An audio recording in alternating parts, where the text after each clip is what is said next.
et la vérité vous affranchira. Nous allons continuer notre enseignement, notre sujet important, très important sur les avertissements de Jésus. Les avertissements de Jésus, nous avons commencé, nous avons déjà fait la première partie, deuxième partie. Nous allons maintenant poursuivre avec la troisième partie. Les avertissements de Jésus. Et nous avons pour texte de base l'évangile de Luc chapitre 17. Et nous avons déjà lu les versets 26 à 32. Pour ne pas être long, nous ne voulons pas reprendre les mêmes lectures, mais nous allons directement travailler sur les versets. Et la dernière fois, nous avons eu à parler sur l'insensibilité et l'inconscience de l'homme sur la terre. Nous avons parlé de l'insensibilité de l'homme quant au péché, de l'inconscience de l'homme quant au jugement à venir. L'homme n'est plus sensible au mal. De nos jours, le temps devient de plus en plus difficile. Les mauvaises choses se passent comme monnaie courante et tout est mélangé, tout devient de plus en plus difficile parce que Jésus revient bientôt. Et avant son retour, avant de venir enlever l'Église, Jésus nous a laissé des avertissements que nous ne devons pas ignorer. C'est sur ça que nous sommes en train de parler. Donc, quand nous avons fini de parler sur l'insensibilité et l'inconscience des hommes sur terre face au péché et face au jugement à venir, nous allons continuer dans notre texte et en ce qui concerne les plaisirs. Ces choses-là qui préoccupaient tellement les gens au temps de Noé et au temps de Lot, qui font que ces gens, malgré les avertissements des serviteurs de Dieu, qui sont Noé et Lot, ils n'ont pas écouté jusqu'à ce que le malheur est venu les prendre. Donc, les mêmes choses, Jésus nous a averti que la même histoire va se répéter. C'est pourquoi le Seigneur nous a suscité en notre temps pour parler de la part du Seigneur à tous ceux qui nous écoutent. Par notre voix, écouter les avertissements du Seigneur. Qu'est-ce qui s'est réellement passé au temps de Noé pour que les gens soient tous péris par le déluge? Qu'est-ce qui préoccupait autant leur cœur pour ne pas laisser les avertissements du Seigneur leur faire venir à Dieu, se repentir pour pouvoir être sauvés du déluge qui était venu les ramasser? C'est ça que nous allons voir dans le verset 27. La Bible nous dit qu'au temps de Noé, les hommes mangeaient, buvaient, se mariaient et mariaient leurs enfants jusqu'au jour où Noé entra dans l'arche. Le déluge vint et les fit tous périr. Voilà les préoccupations, ce qui prenait leur cœur plus que Dieu. Les gens se vautraient dans le manger, dans le boire, dans le mariage.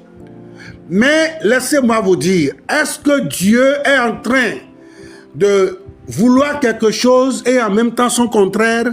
Je n'y crois pas. C'est Dieu qui a béni la terre avec des semences. C'est Dieu qui donne dans sa provision du manger, du boire aux gens sur la terre. Dieu nous a donné un corps qui demande. On n'a pas le choix. Nous devons nourrir notre corps. Nous devons manger pour avoir de la force physiquement. Nous devons boire pour avoir de la santé. Nous devons marier et marier nos enfants aussi. Tout ça, c'est des choses qui sont des institutions, qui sont des dons de Dieu, que Dieu nous a donnés à nous les hommes sur terre. Donc je ne crois pas que Dieu soit en train de condamner le fait que les gens mangeaient, buvaient, se mariaient et mariaient leurs enfants au temps de Noé. Le péché ne se trouve pas là. Le péché ne se trouve pas dans le manger, dans le boire ou dans le mariage en leur temps. Ce n'est pas ça que Dieu est en train de condamner. Puisque manger, boire, marier, se marier, c'est des choses légitimes que Dieu nous a donné sur terre. Donc quand quelqu'un est en train de manger, Dieu n'est pas contre du fait qu'il est en train de nourrir son corps. Quand quelqu'un est en train de boire, ça dit, je ne parle pas de l'alcoolisme, je ne parle pas de l'ivrognerie, mais je parle dans le sens où nous mangeons et nous buvons, ce n'est pas du péché. Quand quelqu'un est en train de se marier ou en train de donner son enfant, son fils, sa fille au mariage, ce n'est pas du péché. C'est des choses que Dieu nous donne à nous les hommes sur terre. Donc le péché au temps de Noé, le péché de ses habitants, de ses contemporains au temps de Noé ne se trouve pas dans le fait qu'ils mangeaient, ils buvaient, ils se mariaient. Mais où se trouve leur faute? Où se trouve leur péché? Le péché se trouvait du fait que ils ont remplacé Dieu. Ils ont pris, c'est-à-dire, ils ont mis Dieu au second plan. Au lieu que Dieu soit au premier plan, ils ont mis Dieu au second plan. Même on peut dire qu'ils n'ont même pas eu le temps de mettre Dieu au second plan. Ils ne pensaient plus à Dieu. Leur vie, leur plaisir de chaque jour, de tous les jours, se reposait uniquement sur le plaisir de la chair. Se reposait uniquement sur le manger, le boire, marier ses enfants dans le mariage. La Bible dit que le mariage soit honoré de tous. Donc je ne pense pas, je ne crois pas que ils sont tous partis par l'eau à cause du mariage. Je n'y crois pas. Parce que Dieu dit que le mariage soit honoré de tous. Donc Dieu ne peut pas nous demander de nous marier, de faire le mariage, de célébrer le mariage et que ce mariage soit honoré de tous et en même temps il va nous condamner, il va nous juger pour la mort. Non. Donc Dieu n'est pas contre ces choses lorsque nous mangeons sur la terre, lorsque nous buvons, lorsque nous marions, nous assistons au mariage de nos enfants, de nos fils, de nos filles. Dieu n'est pas contre ces choses. Mais le péché, c'est le fait que les contemporains de Noé, malgré que Noé les avertissait de la part du Seigneur que le péché abondait, que Dieu n'est plus d'accord avec eux, dans le sens où ils sont en train de vivre comme des cochons, ils sont en train de vivre comme des porcs qui doivent se repentir et reconnaître Dieu qui leur donne à manger et à boire. C'est ça le grand péché que les contemporains de Noé commettaient et qui a coûté leur vie finalement quand le déluge était venu les ramasser tous. Donc, vous devez comprendre que lorsque Dieu nous donne à manger, cela n'est pas synonyme d'oublier Dieu. Lorsque Dieu nous donne la provision de boire, Dieu nous donne la capacité de cultiver et de boire. Dieu nous donne la capacité de cultiver des récoltes, c'est-à-dire des semences pour récolter du maïs, du miel, tout ce que vous voulez, pour manger sur la terre, pour soutenir notre corps, pour pouvoir survivre un peu longtemps sur la terre, pour ne pas tomber malade. Dieu n'est pas en train de condamner ces choses, mais c'est le fait que le mariage devient Dieu pour nous. C'est le fait que manger devient notre Dieu. C'est le fait que boire devient notre Dieu. On mange et on se divertit, on oublie Dieu qui donne ces choses. On boit au point où on oublie Dieu. On se marie au point où on oublie Dieu. Lorsque ces choses que Dieu donne pour notre plaisir, pour notre bien-être, remplacent Dieu et qu'on n'a plus le temps de Dieu, on n'a plus le temps d'écouter la parole de Dieu, on n'a plus le temps de prendre communion avec Dieu, de rester dans l'intimité avec Dieu, on n'a plus le temps dans la journée, on n'a plus le temps de Dieu pour donner son cœur à Dieu et que notre cœur est rempli. Dieu est chassé de notre cœur et nous faisons remplir notre cœur à la place de Dieu, du manger, du boire, du mariage et toute forme de plaisir. Dieu n'aime pas cela.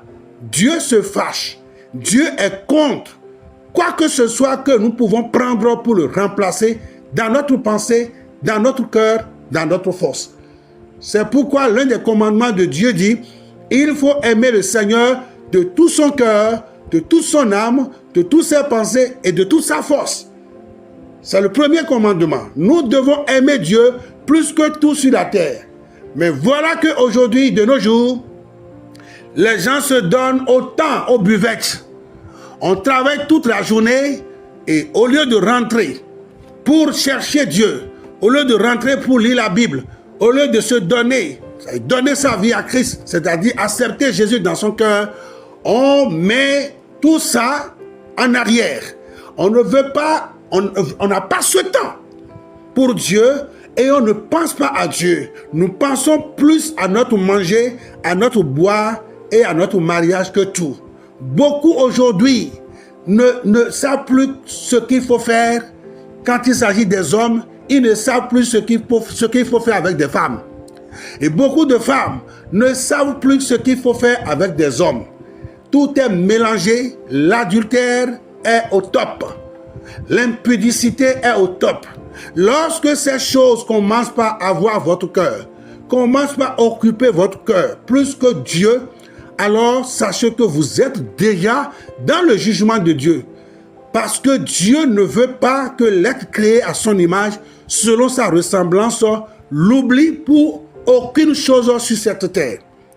Donc, lorsque le déluge était arrivé, Dieu a épargné Noé, ses enfants et ses belles-sœurs et ses belles-filles de la mort du déluge, tout simplement parce que Noé aussi mangeait, ses enfants mangeaient, les belles-filles de ses enfants aussi mangeaient.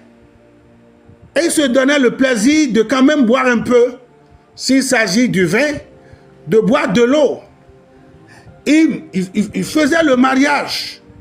Ils se sont mariés pour faire des enfants. Mais il faut comprendre que ce ne sont pas des gens.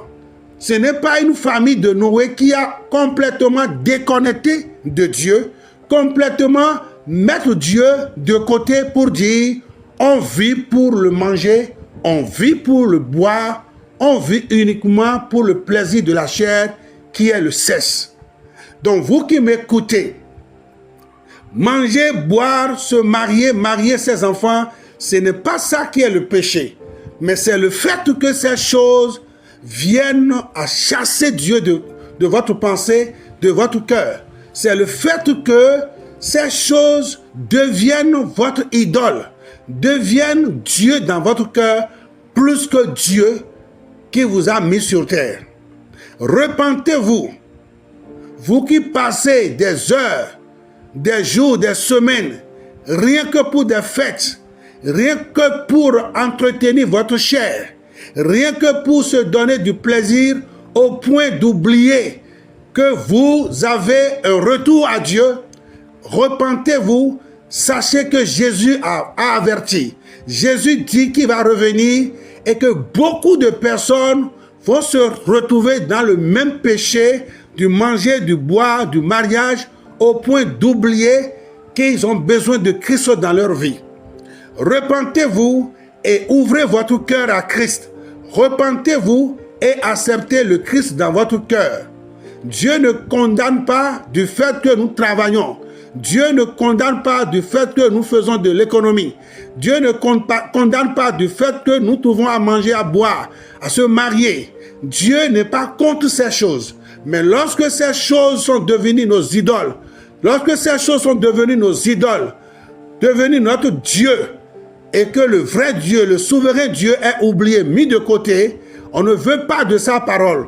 On ne veut rien, on ne veut aucun rapport avec Dieu et qu'on vit sur terre seulement pour manger, boire, chercher des hommes, vivre dans l'impudicité, chercher des femmes, vivre dans l'adultère et ces choses qui ne cessent de finir dans notre cœur, c'est ça qui va vous amener à la perdition éternelle. Donc, vous avez les avertissements de notre Seigneur Jésus qui vous dit, repentez-vous de ces choses, de ces mêmes péchés au temps de Noé. Parce que quand Jésus reviendra, il va condamner le même jugement aussi, va tonner sur votre tête. Essayez d'éviter, courez et évitez le jugement à venir. Que le Seigneur vous bénisse.